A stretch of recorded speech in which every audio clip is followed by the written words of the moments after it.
Hello guys, welcome back again sa ating YouTube channel. So for today's video ay magluluto tayo ng Ilocano dish, dinengdeng. Dinengdeng na ito guys yung patola, bunga ng patola, at saka ito ay mga bulaklak ng kalabasa. Ayan guys, at ito guys ay ating hihimayin.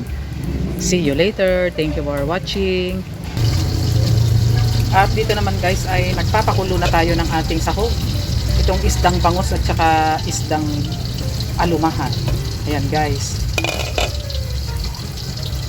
Kaya takpan ulit natin, antayin natin kumulo.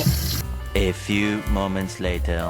Ayan guys, ito na yung ating mga hinimay na bulaklak. Ayan, ganyan guys ang itsura niya. Tinanggal lang natin yung nasa gitna. Saka yung nasa, ayan guys. At ito naman yung ating patola. At ito naman guys yung ating pinapakulo ang isda, kulong-kulo na. Kaya ilalagay natin itong bagoong na ating pampalasa. Takpan lang natin ulit guys at pakuluan natin ng kaunti yung ating nilagay na bagoong isda para hindi malansa. Ayan guys, okay na yung ating isda. Ilalagay na natin yung tangkay ng bulaklak ng kalabasa. At ilalagay na rin natin guys itong mga patola.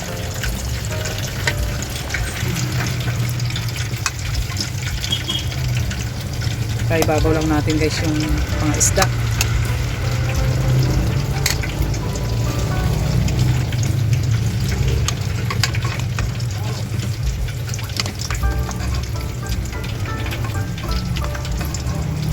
Shout out guys sa mga kapwa nating mga Ilocano.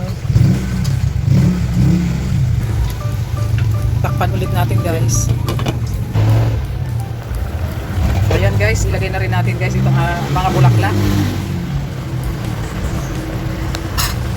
Ayan. Mabilisang luto lang ito guys. Ayan, takpan ulit natin. Update guys sa ating niluluto. Wow, sarap. Wow, sarap. Saglit lang to guys, maluto itong mga bulaklak ng kalabasa.